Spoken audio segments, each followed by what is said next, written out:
Hello students, how are you all? This is Shweta Roy, your English master teacher at Vedantu, and I welcome all of you to today's amazing session where we are going to read a wonderful lesson named The Horse and Two Goats, which is from your ICSE class 10 syllabus. And this story is it's written by none other than our favorite R.K. Narayan.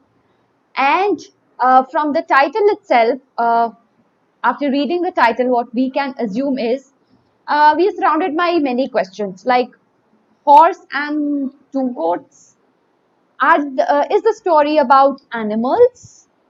What is the matter with the horse? And how come two goats related to a horse? Are they related? Are they interconnected? Is the horse real? Are the two goats real?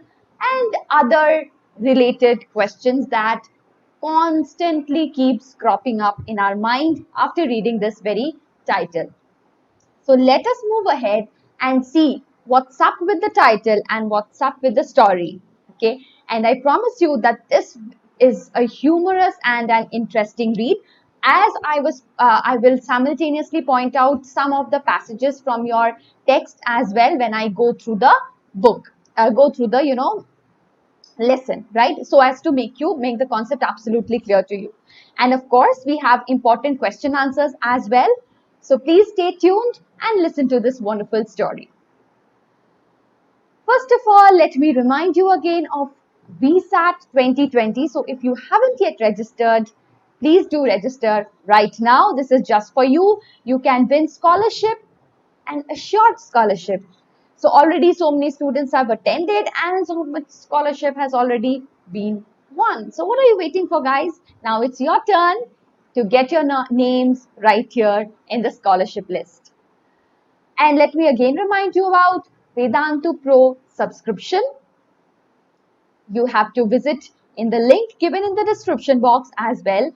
Use teacher code SWRPRO, and to avail the discount, you need to use this code. You will get a discount and you will get this at 2699 only. The features here are live interactive classes by India's best teachers, personalized attention in class, full recordings of all classes along with notes, assignments, tests, and much more. So these are the steps that you need to follow in order to subscribe for the pro subscription. First is select the grade. Next is selecting the target.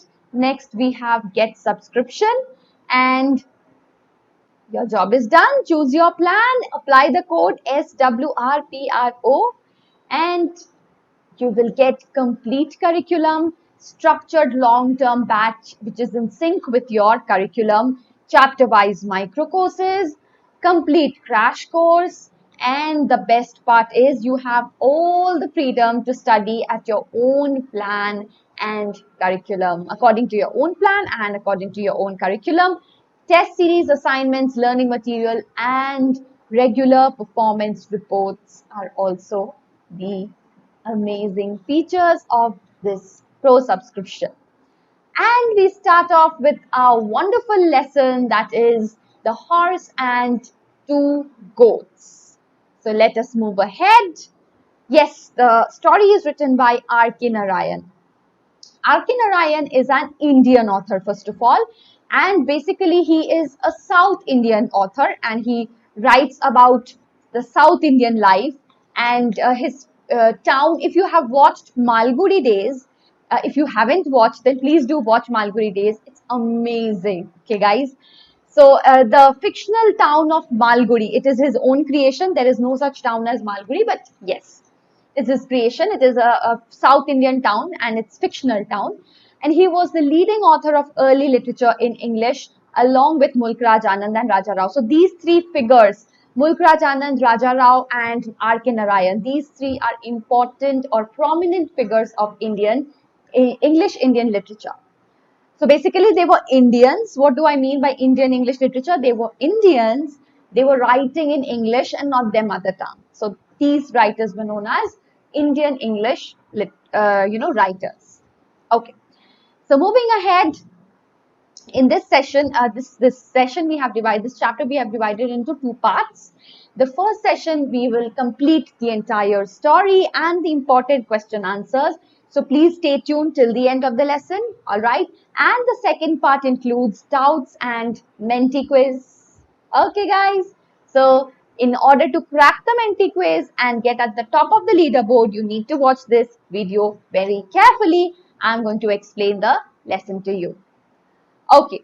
So moving ahead, I will also read out some portions of the extract, so that some extracts from the chapter, so that it is clear to you, and you also find bits and pieces amusing. Like I will show you which are the parts that is worth reading and which you will find amusing, and the important parts from the chapter itself.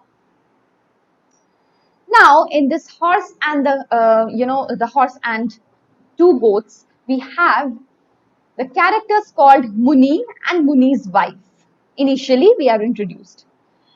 Now, what happens is, let me read out a few lines from the book itself. Of the 700 villages dotting the map of India, okay, in which the majority of India's 500 million live, flourish and die, Krittam was probably the tiniest indicated on the district survey map by a microscopic dot. So this village, they were living in this village, Krittam. Okay, the name of the village was Krittam, and that was very small, very tiny. It was just like a microscopic dot. Okay, and but what happened was, ironically, the size, it was microscopic in size, but the name Kritram, that was very grandiose. Why was it grandiose? Because what was the name? Kritam. Kritam in Tamil, which means coronet or crown on the brow of the subcontinent. So Kritam it's a Tamil word and it means coronet. Coronet means crown. I hope you know what is crown. On the brow of the subcontinent.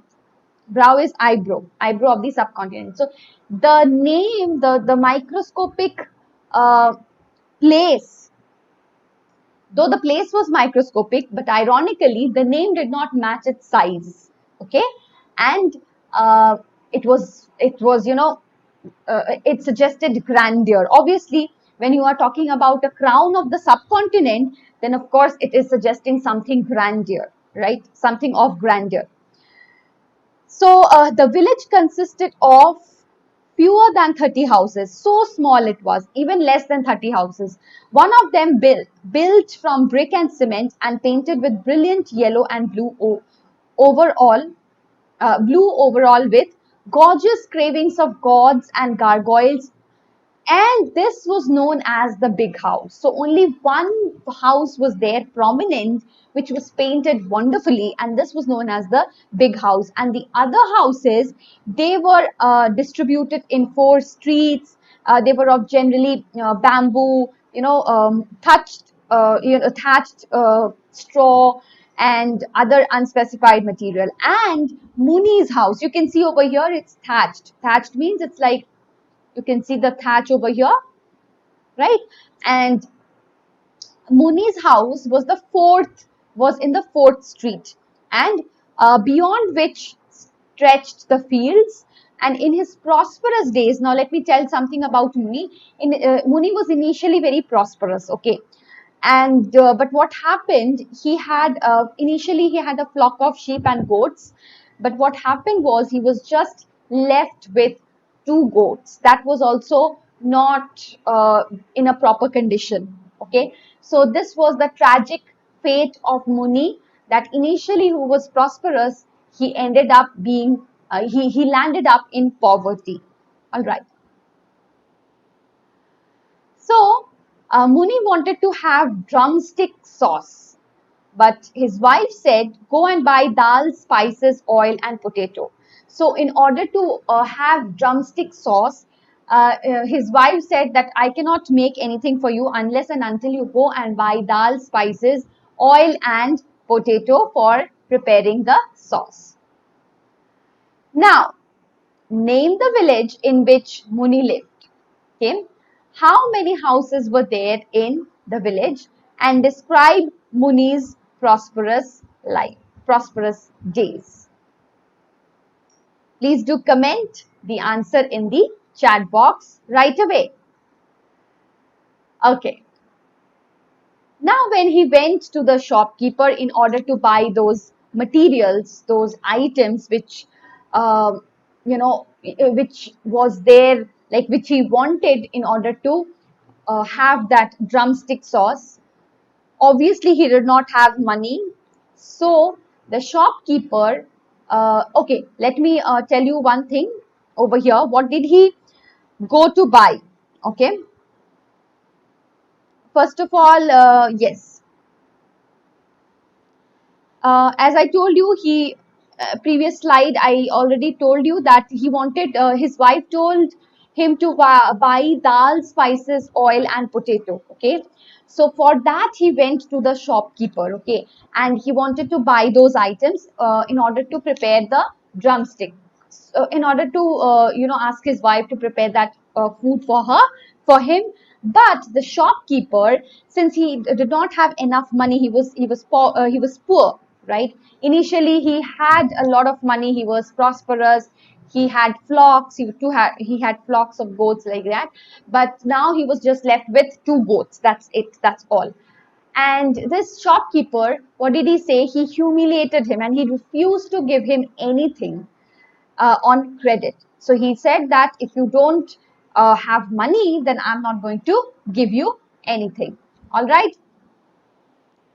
And yes, Muni also owed the shopkeeper 5 rupees and a quarter. So he already owed him money. So he said that if you don't have money, I'm not going to give you. And Muni, he also lied to the shopkeeper, saying that he had a daughter in the other town, in some other town, and she's going to get the money. Okay, so that was the lie that Muni told. Okay. So now Muni, he takes out his goats to graze. Okay, he wanted his goats to graze. And 1 minute, I will tell you about what he saw there. There was a statue, as you can see over here. So initially, when I started the session, I reminded you about two goats and a horse. So I asked you one question about when we read the title, do we think of a real horse and two goats? When I read the title for the first time, when I did not read the story, I imagined a real horse, frankly speaking. So did you, first of all, when when you didn't read the story, when you didn't start reading, now you know the story. So now you know what is the horse all about. It's a statue, right? But before reading, did you not also think that the story talked about a real horse? And we had various kinds of imaginations surrounding the horse, right? So, by the way, have you ever taken a horse ride? Yes or no? Comment in the chat box right now. If you have, do share your experience. Okay.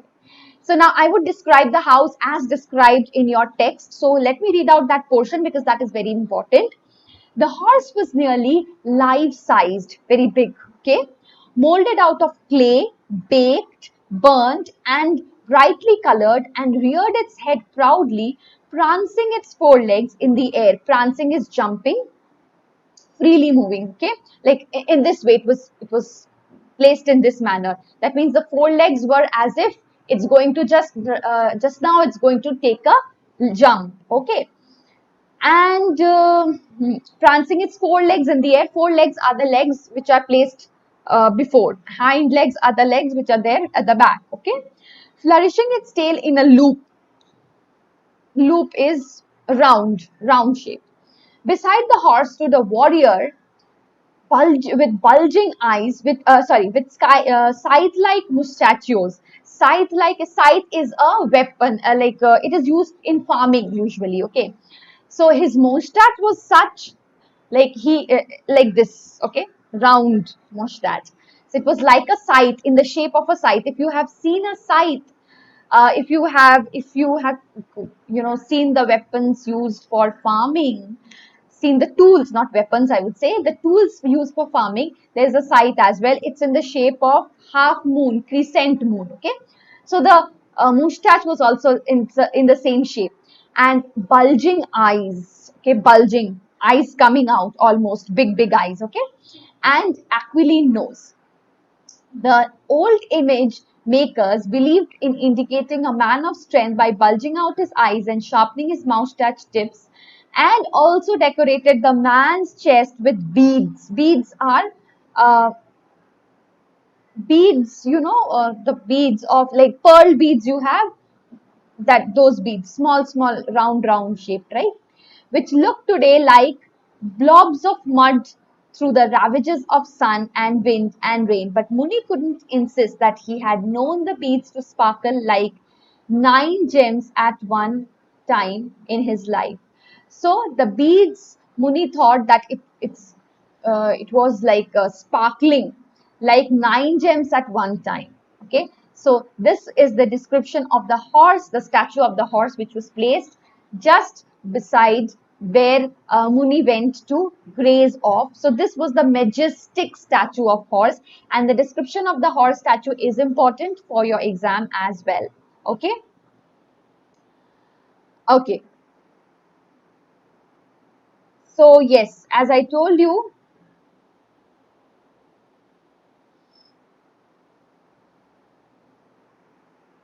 next question for you. Where had Muni gone and why? Did the shopkeeper give Muni what he needed? Why or why not? How much money did Muni owe to the shopkeeper? Yes. So these are the 3 questions. I have already discussed these answers before. So if you have paid attention, you will definitely be able to answer this. Please do answer this in the chat box right now. And then suddenly he was an American tourist. He was visited by an American tourist. One second, let me take out that portion. Okay, let it be. I'll tell you like that. An American tourist, he comes and he talks to Muni. Okay. Now, there was a conversation between, now this conversation between Muni and the American, tourist, that reflects the difference between the Indian culture and the American, yes, Western culture. So these are the differences that, what are the differences that the author highlights, by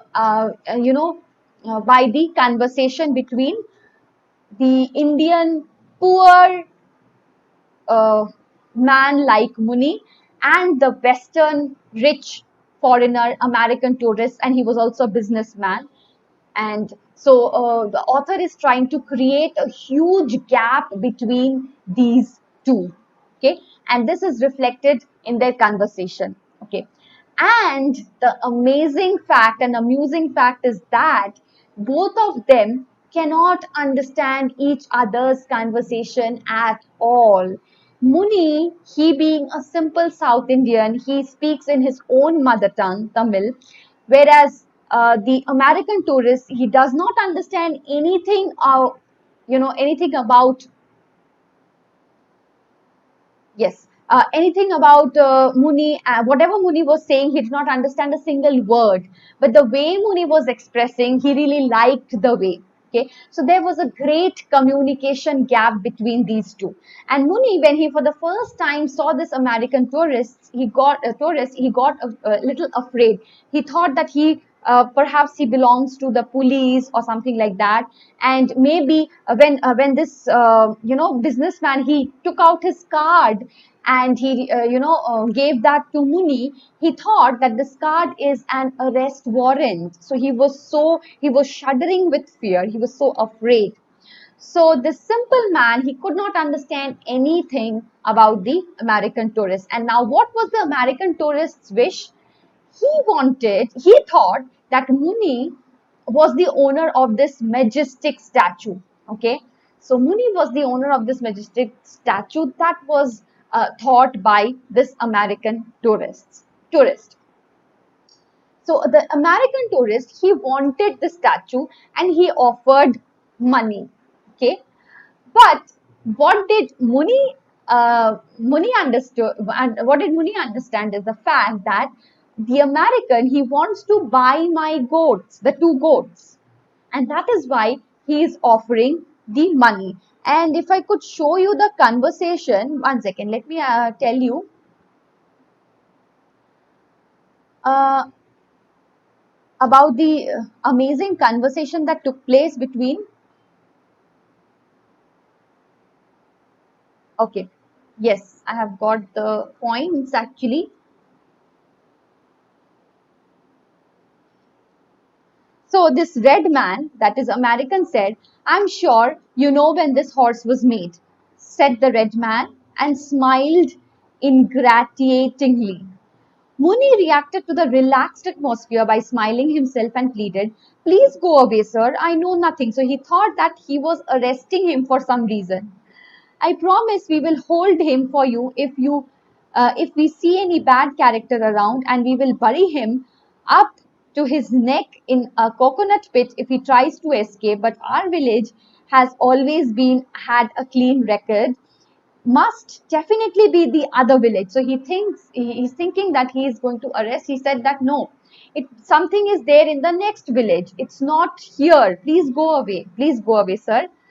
The old man, initially he could not understand, and then finally when the American started the conversation, he understood that he was not referring to any person or someone else, but he was referring to the horse, the statue of the horse. Okay, and then he said, in his own language, "I was an urchin this high when I heard my grandfather explain this horse and warrior, and my grandfather himself was this high when he heard his grandfather, whose grandfather." The other man interrupted, "I don't want to seem to have stopped here for nothing. I will offer you good price for this," he said, indicating the horse. So there was a complete communication gap between both of them. Okay. "I assure you that this will have the best home in the USA." He's saying that I'm going to take the statue and I can assure you that this will have a very good place. I'll push away the bookcase. So now he's even preparing to change everything in order to accommodate that statue. He says, "I'll push away everything, the bookcase. Okay. And you know, I love books and I'm a member of 5 book clubs, and the choice and bonus volumes mount up to a pile really in our living room as high as this horse itself." So he's going to make a great change for this horse, and he's also offering a good amount of money in order to, take that.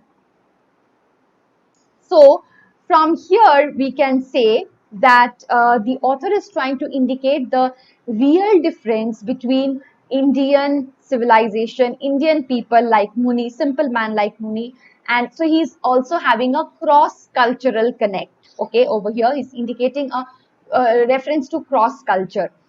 For example, Muni, he is, he's a simple man. He has lost all his money, right? And now he is complaining that he has to work, without electricity sometimes. And the American man, when he was conversing with him, he said about the troubles of working without an AC. So please understand the irony that he is saying about AC to a man who did not even have proper electricity. Right. He's complaining about not working of, the AC air condition. And then he's also giving him a cigarette. The Yeah, he's giving him a cigarette, I guess. Yes. And to this poor person who had no idea of what that was, a stylish cigar, right? And then, so these are the differences that the author is talking about over here. And then the poor man Muni is also uneducated. He has no knowledge. He's uneducated, but he knows about Mahabharata because he had learned that from a priest. Okay. And this Western man, he wants to change everything. He is the force of change. So here he stands for the symbol of the westernization, modernization, and instrument of change which was coming very soon in Indian village. And that is what the narrator is trying to say in this story by, bringing in the foreign businessman over here in India. And the simplicity of the Indian village is thereby intruded upon this great change that is about to come. And then he also brags about his he says that uh, he talks about his hobby doing manual work to a man who is working day in and day out. So he is only involved in manual work. To such a man, the other person, he is talking about the pleasure of manual work as a hobby, right? So this is a great contrast, and the author is purposely creating this great contrast between these two characters. And the two characters are very, very, very important. We will have a character analysis at the end as well, so stay tuned, right? And then Muni, yes, as I said, that Muni thought that the American wanted the goats, a huge communication gap. And this communication gap, the portion where it talks about the communication gap between the two, that creates the humor in the story. So definitely R.K. Narayan has created humor in the story using the communication gap of Indian language as well as Western language. Then Muni came back home and she told about the incident to his wife. Okay. And then one second.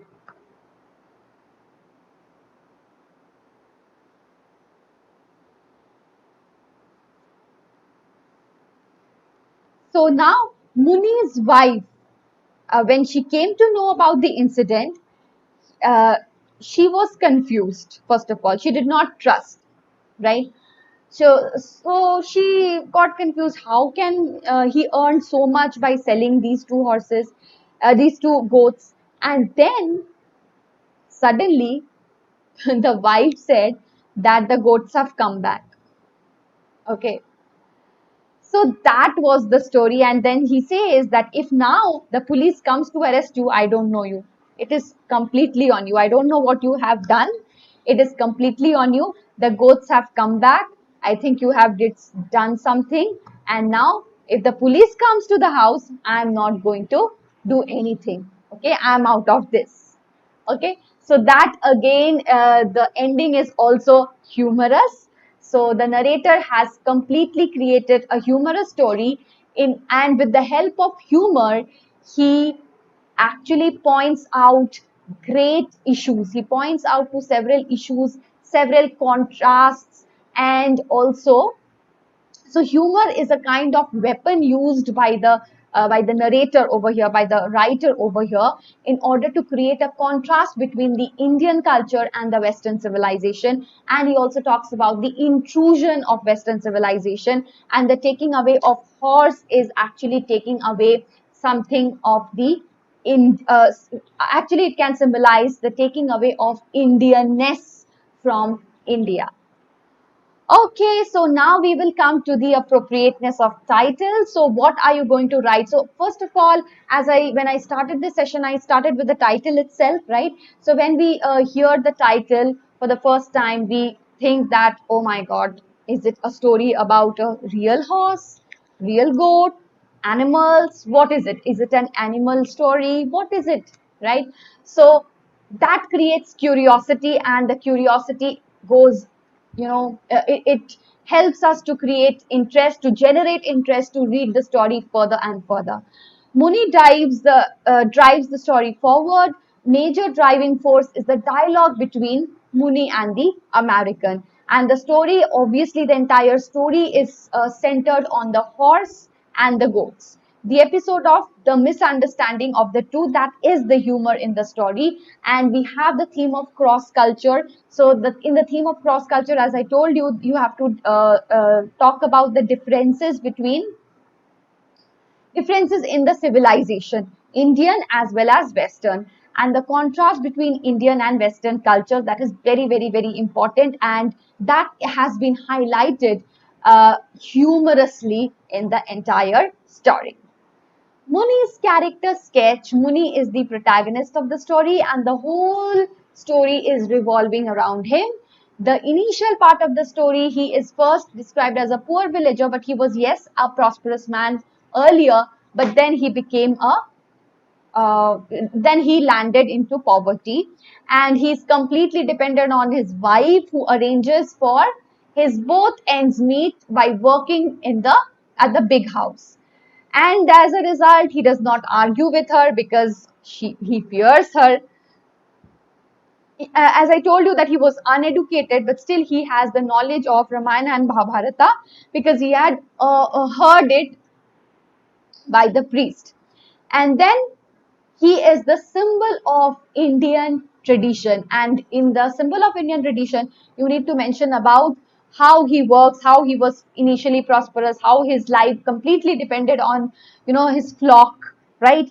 And how he landed into poverty, and now he just has two goats, and the entire chapter, and he does not know how to deal with the foreigners. He was very simple, and he misconstrued the foreigner as businessman, as a police, or he shuddered at him when he saw him. He thought that he's going to arrest him. When he showed him the visiting card, he thought it as a letter of warrant. So, right. So these are the portions which you need to talk about when you talk about the symbol of Indian tradition and culture.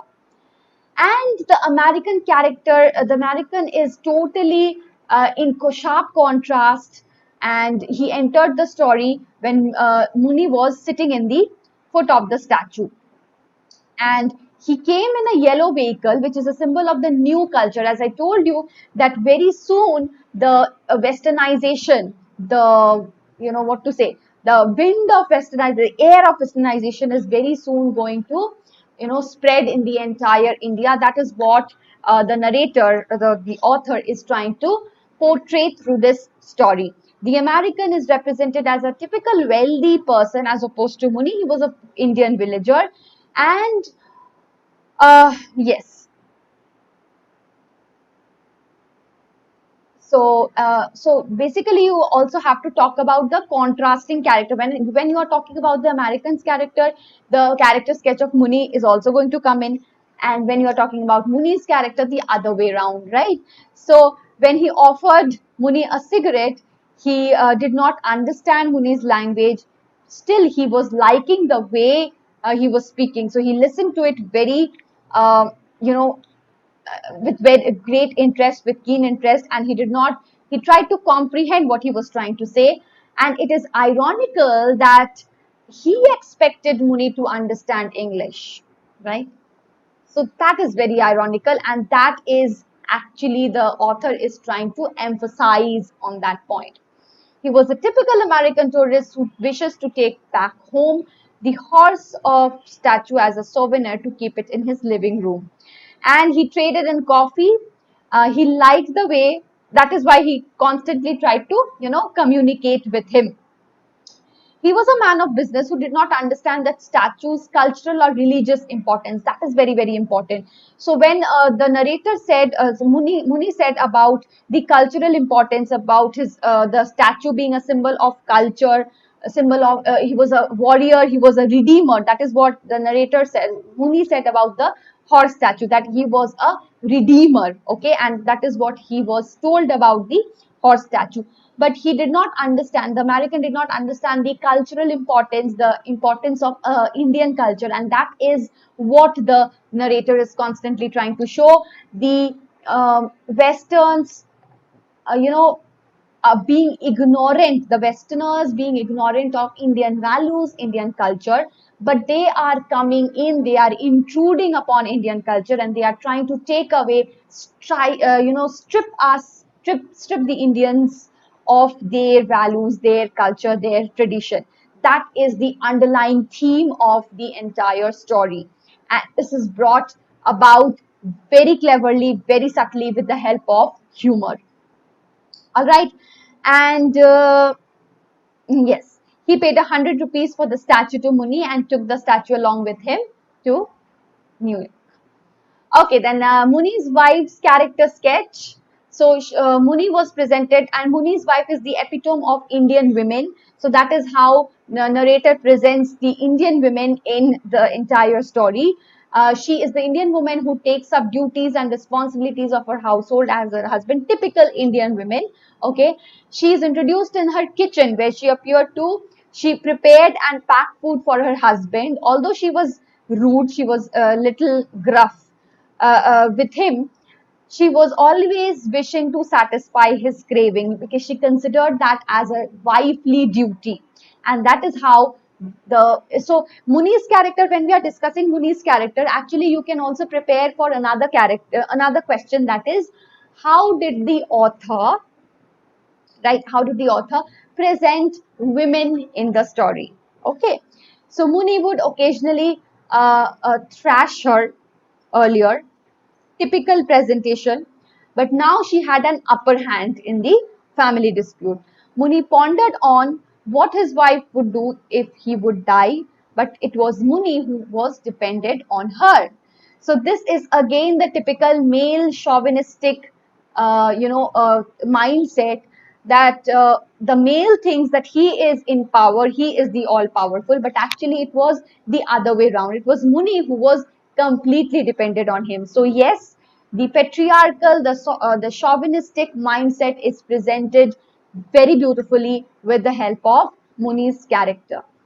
He knew if he obeyed her, she would earn enough by taking up occasional jobs in the big house to buy foodstuffs. So that is very clever of Muni, who had no other option but to obey her, and very cleverly he got his job done. Okay, so his wife used to work in the big house and she used to come up with all the money, and that was required to buy the foodstuffs.